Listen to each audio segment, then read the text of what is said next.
So, take 4. This is the video about the most talked about thing on my channel, the GSR 200. Yep, we're talking about this thing again. Although, it looks a little different from the last GSR 200 that I've talked about. My first ever bass is gone, and I had a void in my bass collection, and I thought, I want this bass back. So I bought another one. And that was about 6 months ago. So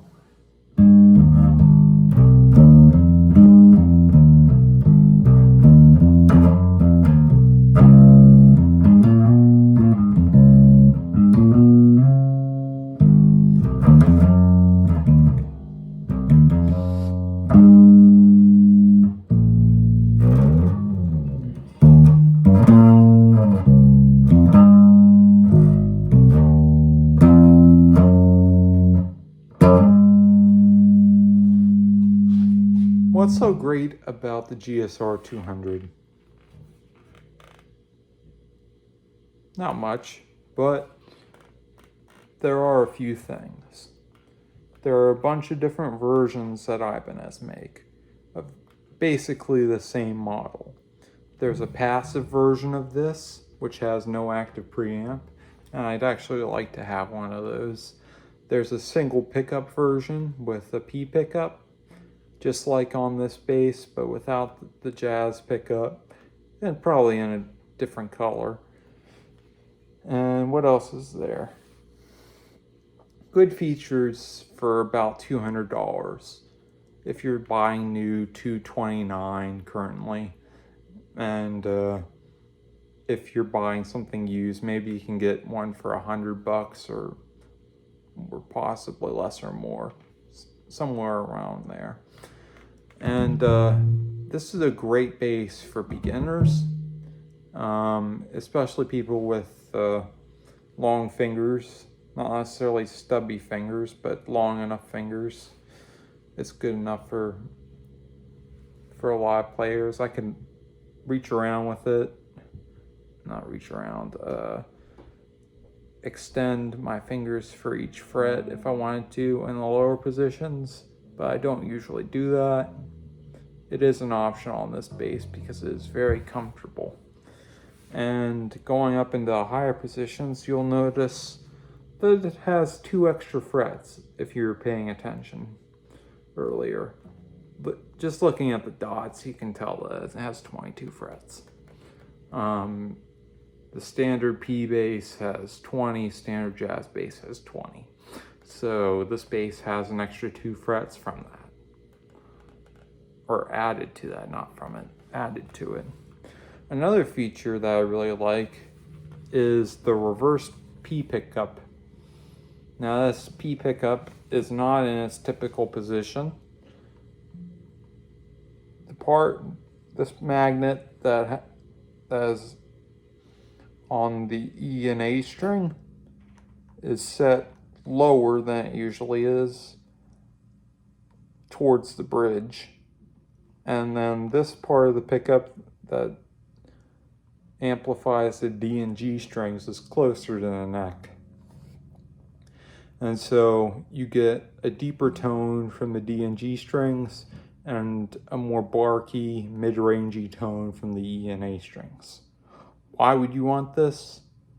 Well, there's the added bonus of having this jazz pickup in the back, and you can get sort of jazz-like tones from the D and G strings while getting some more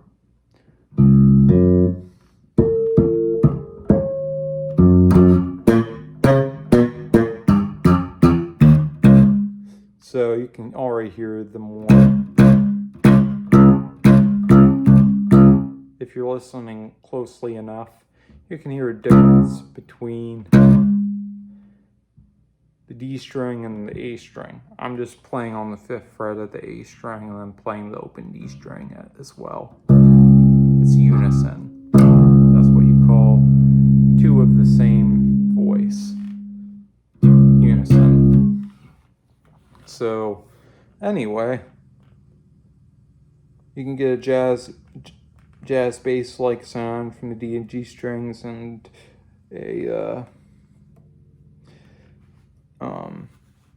more mid-rangey PJ sound. This is a PJ bass after all, but it's reverse P. You can get a reverse PJ sound from the lower two strings, which is what I like personally. Now on a typical PJ bass, it sounds like a jazz bass on the lower two strings, and then once you go over to D and G strings, it sounds like absolute poo. You thought I was going to say the other word, didn't you? Nasty people. Anyway, what other features does Ibanez include with this bass? All black hardware. That's right. Tuners are black. Headstock is black on this. They do make some models with a white headstock. Pickups are black. Bridge is black. Tuners, like I said, the tuners, the pot, the pots are black. I thought that the output jack was black, but I was wrong. It's actually silver, so they screwed up there, sort of, not really. I put flat wound strings on this bass, so it sounds a little deader. And as you can notice, it does have a little bit of hum.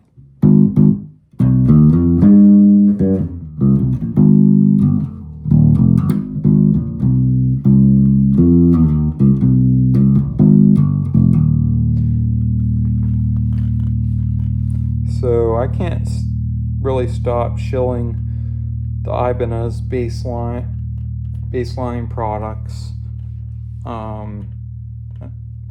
It's hard to not shill for them because they make some of the greatest stuff for the lower prices.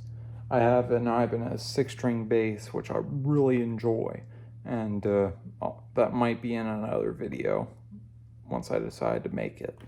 Anywho, what else is there about this bass?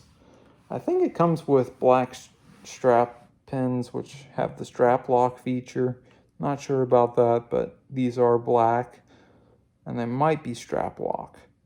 Not sure, you can check it. But that's a nice feature to have either way. Matching hardware is really nice on this bass. And this is a walnut finish. Brown, mahogany, walnut, whatever it is. I think it's NATO. This is relatively soft wood. Doesn't weigh that much. That's another pro of this bass. It doesn't weigh as much as some other basses. It's a nice, good weight. Not heavy like a 70s P bass, which a lot of 70s P basses were made out of maple. And that's the premium wood that, somewhat premium wood that a lot of good basses were made out of. I mean, you look at Rickenbackers and they're made with maple. I'm pretty sure about that. Correct me if I'm wrong in the comments. Just don't go crazy. Anywho, what else is there? There's a quick access truss rod cover, which if I can get off within a second or two, just by getting between the strings there. And as you can see, it just pulls down. You don't have to remove the cover. You can just flip this little plastic bit open and then stick your Allen wrench in there and screw up the truss rod if you want. Not recommended that you screw it up. Just go in small increments, please. Please go in small increments.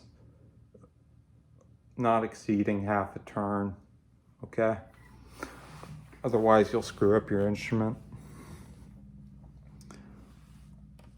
Is there anything else to really talk about? This particular GSR has a 9-volt battery, which it didn't, but that's what gives it a sound. And oh, look, black bolts for the neck. Black neck screws. That's cool. Just like the black tuners and all that. So, you like black and you like brown, this is the base for you.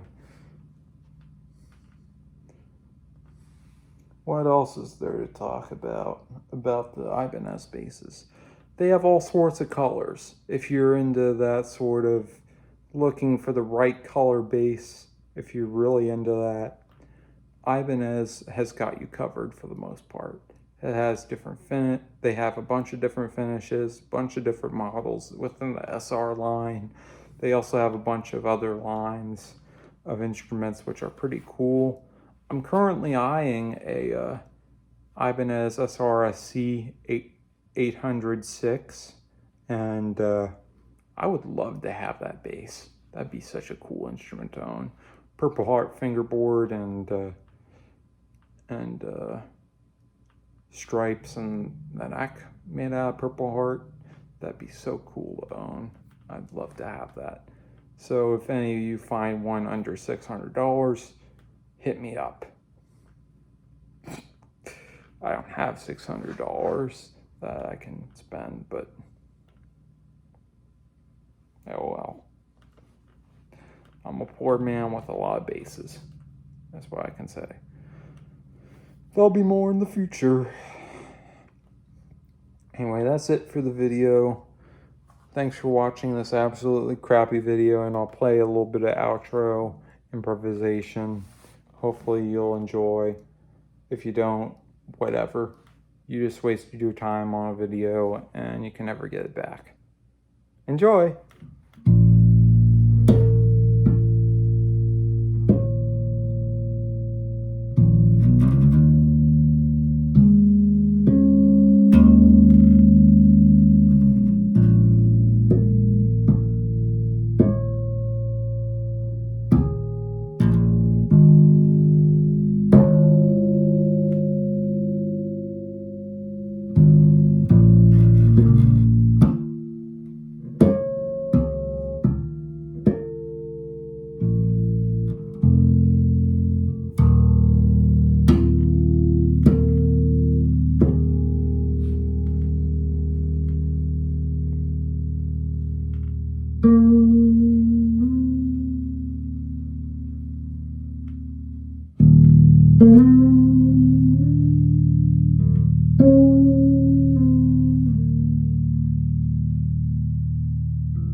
Bye-bye.